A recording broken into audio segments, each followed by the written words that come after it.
habang pinagdiriwang po namin ang birthday ni Nita, na meron pong pansin-pansin na isang babae na kumatok dito sa harapan mismo ng bahay ni Sir Paul. At hindi ako nagatubili na lapitan siya at kausapin.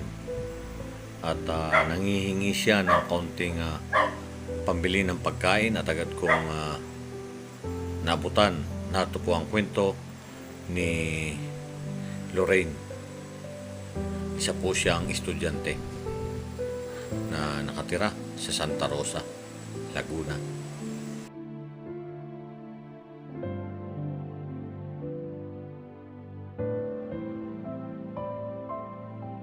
Ayan si Namaylin. Ito po yung may birthday kanina kasi mayroon dito na nanghihingi na kasing edadan ni Nita rin. Nanghihingi mayroon diyang bata na nanghihingi ng pambili ng bigas. Walang-wala raw silang pansaing. Oo, umalis na doon na. Ano pagka mayroon ka nakita ng ganung bata na nanghihingi na walang-wala silang pansaing? Dapat bang bigyan natin sila? Oh, yun. At least natulungan natin si Robilyn. At ang pangalan. Basta may nag-ano dyan, kanina. Kaalis lang eh. Ito po kasi may birthday, kaya narito kami sa bahay ni Sir Paul. Tamang-tama po naman. Ay meron po na isang bata dito na nanghihingi po ng pagkain. Babae. Kasing edad mo rin. 13 years old. Nag-aaral. Nado na, umuwi na.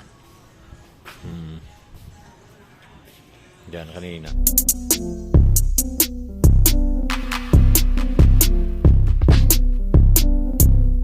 Ayan po, narito tayo sa bahay ni Sir Paul. Tama po, birthday ni Nita. At meron pong isang nakatok po doon sa labas at atin pong lapitan.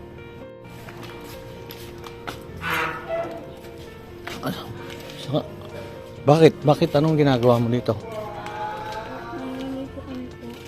Nang konting tulong? Sino kasama mo? Kasama mo? Ano pangalan mo? Lorraine po. Lorraine? Opo. Nag-aaral ka ba? Saan ka nakatira? Playa po. Sa playa? Sige lang, okay lang. At yun nga po, at nakita ko to si, ano pangalan mo ulit? Lorraine? Hapon na, gabi na. Ano bang hinihingi mo? Pambili lang po bigas. Pambili ng bigas. Wala kayong pansaing? Ilan ba kayong magkakapatid? 3 po. Ayan, at nangihingi po siya ng pambili ng pagkain. May kasama ka, yung nanay mo. Anong grade ka na? Grade 8 po. Grade 8. Bali, katatapos mo lang sa pagpasok. Bali, ilan ba kayo magkakapatid? 3 po. 3. Nanay mo? Nandun po. Ang magulang mo nasaan? Nangangalakan. Di tatay mo wala? Sa tatay mo? Nangangalakan po. Nangangala ka lang?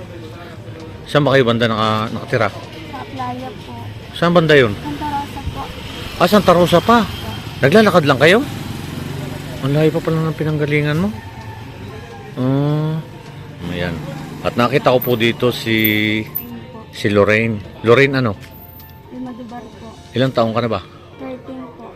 13. Bali high school na yan? Sige, pagbutihin mo yung pag-aaral mo. Tsaka lang. Ayun. Nakita ko nga si Lorraine na nanghihingi dito sa bahay-bahay. Saan ka pa nakarating na lugar? Diyan po.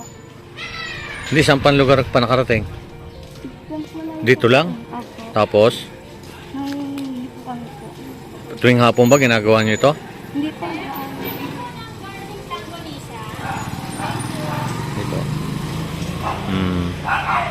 At yun, nakita ko nga dito si Lorraine na nanghihingi po ng kaunting tulong, pambili po daw ng bigas. At yung nanay po raw niya ay narito rin daw, kailang nag-iwalay kayo, gano'n? Para lang sa pagkain niyo sa araw-araw, gano'n ba? Nasapat naman yung pangailangan ninyo? Kaya pala, may bibigay ako sa iyo. Sige po. Ha? Ayan, at si Lorraine po, ayan, nakita ko po siya dito. Nangihingi po siya. Ano yun? Dala mo pala? Ano yan? Bakit may timbanan? Saan ka galing?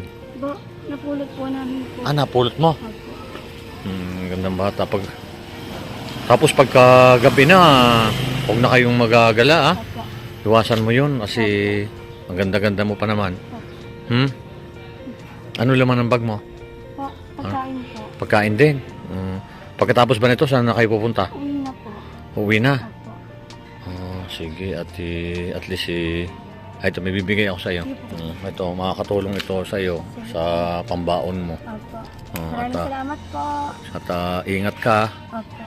Yung nanay mo, anuhan mo lagi, alalayan mo ha. Opo, opo. Pambili niyo may pambili na kayo ng bigas, di ba? Sabi mo, pambili ng bigas. At ingat lagi, ha? Opo. Sige po, salamat po. Laging magdasal, Opo. ha?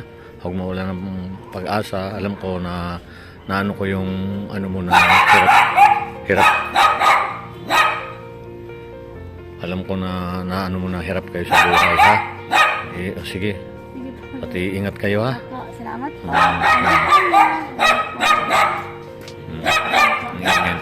Ingat, ha? Opo. At may pambili na at pambaon mo tuloy, ha? Opo, sige po, salamat. Sige, okay.